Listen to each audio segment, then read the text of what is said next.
नमस्कार साथियों, infusion notes के यूट्यूब चैनल पर आपका स्वागत है। आज का सेशन रहेगा साथियों 6 जनवरी 2024 इंडिया करंट अफेयर्स का। इस सेशन में साथियों जितने ही महत्वपूर्ण प्रश्न बने हैं इंडिया करंट अफेयर्स के, वो मैं आपके साथ शेयर करूंगा। साथ ही उन प्रश्नों से जुड़े जो महत्वपूर्ण तथ्य आपसे एग्जाम में पूछे जा सकते हैं उन पर भी मैं आपके साथ जानकारी साझा करूंगा। और उसके बाद देखेंगे साथियों अपने पुराने एग्जाम में आए हुए इंडिया जीके के 5 महत्वपूर्ण क्वेश्चन, और उसके बाद साथियों जो अपने कल करंट अफेयर्स पढ़ा था उसका भी रिवीजन करेंगे। साथियों मेरा प्रयास है कि आपको मैं कम समय में शानदार क्वेश्चन प्रोवाइड कराऊं जिससे आपका समय भी बचे। सेशन आपको पसंद आए तो इसे लाइक व शेयर जरूर कीजिएगा। इन्फ्यूजन नोट्स के यूट्यूब चैनल को लाइक व सब्सक्राइब कीजिएगा और अपने दोस्तों में भी इसे जरूर शेयर कीजिएगा। वीडियो के डिस्क्रिप्शन में साथियों पीडीएफ का लिंक होगा, वहां से आप आसानी से पीडीएफ डाउनलोड कर पाएंगे। शुरुआत करेंगे साथियों आज के सेशन की। पहला क्वेश्चन आपसे पूछा है आर्टन कैपिटल के अनुसार विश्व का सबसे मजबूत पासपोर्ट है जो कौन सा बना है। मोस्ट इंपोर्टेंट क्वेश्चन रहेगा साथियों, पूछा जा सकता है इसमें कौन सबसे मजबूत रहा है और भारत है जो कौन से स्थान पर रहा है, ऐसा क्वेश्चन भी आपसे पूछा जा सकता है। आपसे पूछा है आर्टन कैपिटल के अनुसार विश्व का सबसे मजबूत पासपोर्ट कौन सा बना है, तो आंसर होगा संयुक्त अरब अमीरात बना है। मोस्ट इंपोर्टेंट क्वेश्चन लगा लेना साथियों, पूछा जा सकता है कौन सा बना है, तो आंसर हो जाएगा संयुक्त अरब अमीरात का जो पासपोर्ट है साथियों वो आर्टन कैपिटल के अनुसार सबसे मजबूत पासपोर्ट बना है। संयुक्त अरब अमीरात के पासपोर्ट का मोबिलिटी स्कोर है जो कितना है 180 रहा है। ये जो मोबिलिटी स्कोर है वो कितना रहा है, तो आपका आंसर होना चाहिए 180 रहा है। वहीं साथियों अपने भारत की बात करें तो भारत है जो साथियों 66वें स्थान पर रहा है। भारत कितने स्थान पर रहा है, तो साथियों भारत 66वें स्थान पर रहा है और भारत का जो मोबिलिटी स्कोर है वो 77 है। ये कितना है 77 है, यानी कितने देशों में जाया जा सकता है उसको मोबिलिटी स्कोर है जो बोलते हैं। प्रथम स्थान पर यह सबसे मजबूत पासपोर्ट किसका, संयुक्त अरब अमीरात का। भारत है जो 66वें स्थान पर रहा है और भारत का जो मोबिलिटी स्कोर है मोबिलिटी स्कोर 77 रहा है, ये अपने को याद रखना है।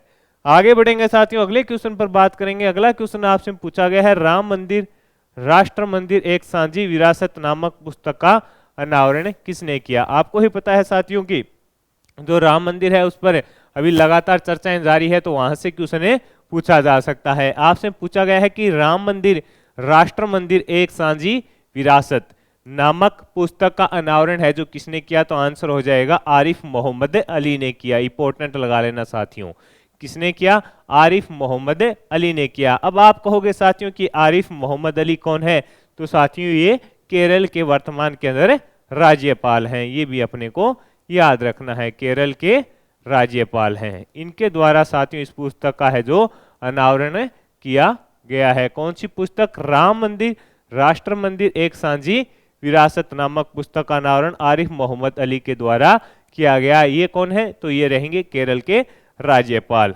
केरल के राज्यपाल ने किया। दिल्ली के रंग भवन सभागार में इसका अनावरण किया गया। इस समारोह में विश्व हिंदू परिषद के अध्यक्ष आलोक कुमार व श्री राम जन्मभूमि तीर्थ क्षेत्र के कोषाध्यक्ष हैं जो गोविंद गिरी महाराज भी है जो इस मौके पर उपस्थित रहे। आपको इतना ही याद रखना है कि इसका विमोचन या अनावरण किसने किया, आरिफ मोहम्मद अली के द्वारा किया गया।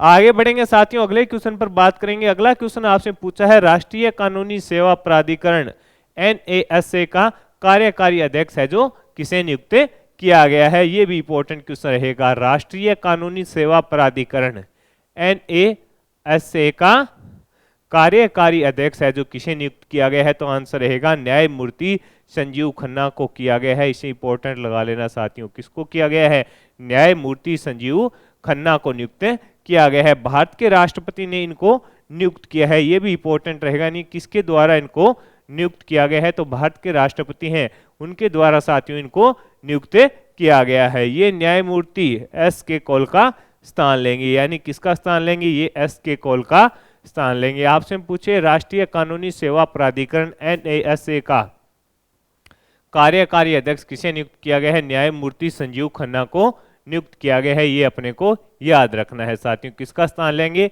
SK कौल का स्थान लेंगे। अगला क्वेश्चन आपसे पूछा गया है कि फाल्कन 9 रॉकेट से लॉन्च होने वाला भारत का प्रथम उपग्रह कौन सा होगा, तो आंसर है GSAT-20 होगा। फाल्कन 9 रॉकेट से लॉन्च होने वाला भारत का प्रथम उपग्रह कौन सा होगा? तो आंसर है GSAT-20 होगा साथियों। न्यू स्पेस इंडिया लिमिटेड ने घोषणा की कि भारत की अगली पीढ़ी के भारी संचार उपग्रहों को लॉन्च करने के लिए स्पेस एक्स के फाल्कन 9 रॉकेट से लॉन्च किया जाएगा। यानी किस कंपनी का है? स्पेस एक्स जो कंपनी है उसका जो फाल्कन 9 रॉकेट है साथियों, उसका उपयोग है जो GSAT-20 को लॉन्च करने के लिए किया जाएगा। ये अपने को याद रखना है। अगला क्वेश्चन आपसे पूछा गया है, क्रिकेट इतिहास का सबसे छोटा टेस्ट मैच भारत और किस देश के बीच खेला गया? ये भी इंपॉर्टेंट रहेगा साथियों। इस प्रकार का क्वेश्चन है जो पूछा जा सकता है। तो आंसर रहेगा दक्षिणी अफ्रीका।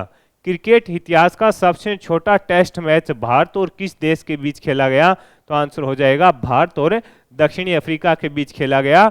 साथियों टेस्ट मैच ये 107 ओवर के अंदर ही पूरा हो गया। कितने ओवर के अंदर पूरा हो गया? 107 ओवर के अंदर पूरा हो गया। टेस्ट मैच साथियों आपको ही पता है 5 दिन का होता है। एक दिन के अंदर साथियों 90 ओवर होते हैं। एक दिन के अंदर 90 ओवर करने होते हैं, लेकिन ये तो सारा टेस्ट मैच ही साथियों 107 ओवर के अंदर पूरा हो गया। तो किस किस के बीच खेला गया था? भारत और दक्षिणी अफ्रीका के बीच खेला गया था। और आपसे पूछे कहां पर? तो साथियों केप टाउन के अंदर यह खेला गया था। यह भी याद रखना, कई बार है जो स्टेडियम का नाम भी यह पूछ सकता है कौन से स्टेडियम में खेला गया था। तो केप टाउन के अंदर खेला गया था। और भारत साथियों इसके अंदर है जो 7 विकेट से विजेता बना था। और मैन ऑफ द मैच है जो मोहम्मद सिराज को दिया गया था। यह भी अपने को याद रखना है। नहीं, इस मैच का मैन ऑफ द मैच किसे दिया गया था? भारतीय तेज गेंदबाज मोहम्मद सिराज को दिया गया था। अगला क्वेश्चन आपसे पूछा है, विदेश मंत्रालय के नए प्रवक्ता कौन बने हैं? यह भी इंपॉर्टेंट है क्वेश्चन रहेगा। आपसे पूछा गया है विदेश मंत्रालय के नए प्रवक्ता कौन बने हैं? तो आंसर हो जाएगा रणधीर जायसवाल को बनाया गया है। किसको? विदेश मंत्रालय के नए प्रवक्ता कौन बने हैं? रणधीर जायसवाल को बनाया गया है। 1998 बैच के ये IFS अधिकारी हैं। ये अरिंदम बागची का स्थान लेंगे। किसका स्थान लेंगे? अरिंदम बागची है इनका स्थान लेंगे। कौन बने हैं? रणधीर जायसवाल बने हैं। ये अपने को याद रखना है, पूछा जा सकता है। अगला क्वेश्चन आपसे पूछा है, यूरोपीय निवेश बैंक की अध्यक्ष बनने वाली प्रथम महिला कौन बनी है? ये भी इंपॉर्टेंट क्वेश्चन रहेगा। आपसे पूछा है यूरोपीय निवेश बैंक की अध्यक्ष बनने वाली प्रथम महिला कौन बनी है? तो आंसर रहेगा नादिया कैल्विनो। कौन बनी है? नादिया कैल्विनो है जो साथियों यूरोपीय निवेश बैंक के अध्यक्ष बनने वाली प्रथम महिला बनी है। यह स्पेन की है। ये आपसे पूछा जा सकता है कि इनका संबंध कहां से है? तो इनका संबंध रहेगा स्पेन से। और जो साथियों यूरोपीय निवेश बैंक है इसका जो मुख्यालय कहां पर है? लग्जमबर्ग में है। ये भी अपने को थोड़ा याद रखना है, नहीं कई बार पूछा जा सकता है। ज्यादा इंपॉर्टेंट रहेगा कि नादिया कैल्विनो का जो संबंध है वो किस देश से रहेगा? तो आपका आंसर होना चाहिए स्पेन से इनका संबंध रहेगा।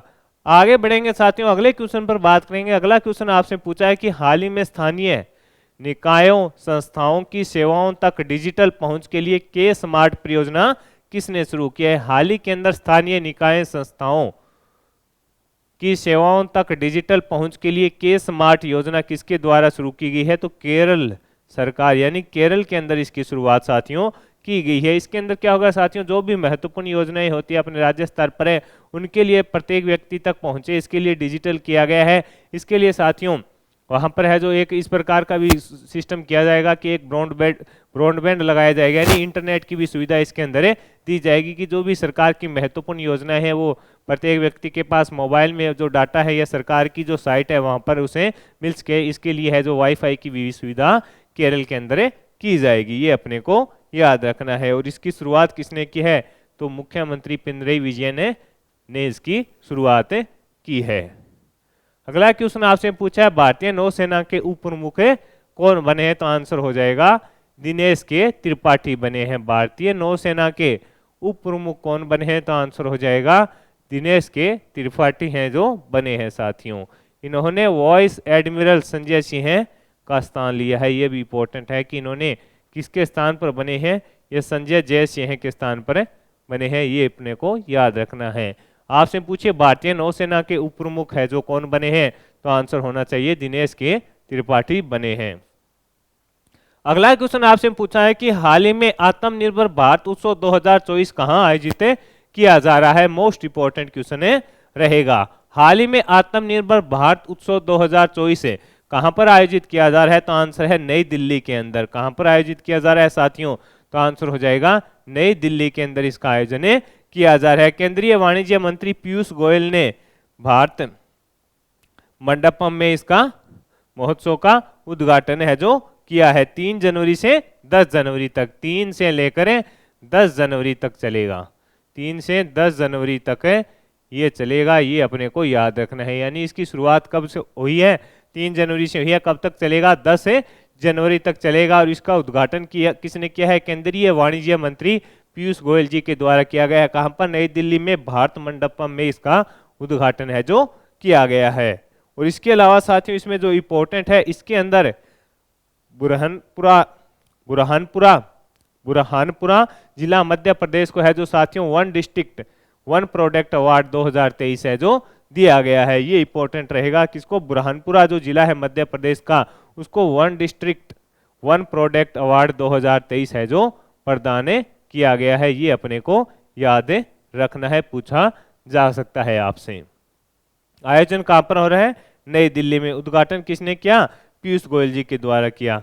अगला क्वेश्चन आपसे पूछा गया है कि किस राज्य सरकार ने गुणोत्सव 2024 है जो प्रारंभ किया है, तो आंसर होगा असम। किस राज्य सरकार के द्वारा गुणोत्सव 2024 प्रारंभ किया गया है, तो आंसर हो जाएगा असम सरकार के द्वारा। किस सरकार के द्वारा, असम सरकार के द्वारा।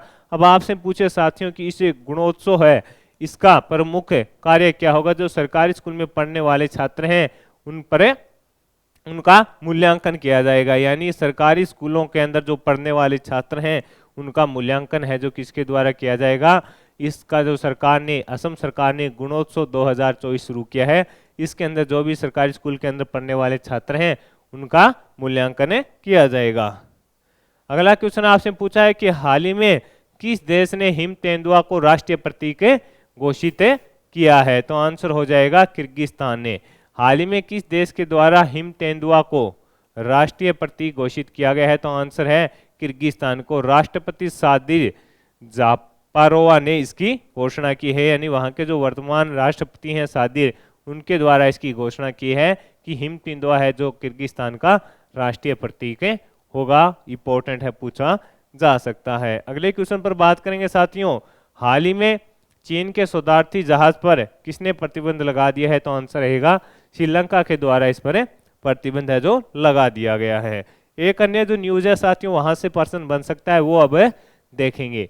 केन्या की ब्रिटाइस चेबेट ने बार्सिलोना के कर्सा डेल्स नासो में महिला की 5 किमी मैराथन में विश्व रिकॉर्ड को तोड़कर उल्लेखनीय वर्ष का समापन किया है। एथलीट कौशल के शानदार प्रदर्शन में केन्या की ब्रिटाइस चेबेट ने बार्सिलोना के कार्सा डेल्स नासोस में महिलाओं की 5 किमी मैराथन के विश्व रिकॉर्ड को तोड़कर है जो आश्चर्यजनक रूप से 14:13 का समय लेकर चेबेट ने अपने प्रतिस्पर्धियों को पीछे छोड़ दिया और पिछला रिकॉर्ड था उसको भी इन्होंने तोड़ दिया। और इनका संबंध कहां से है, तो ये केन्या की है साथियों। यहां से आपसे प्रश्न पूछा जा सकता है, कौन, ब्रिटाइस चेबेट।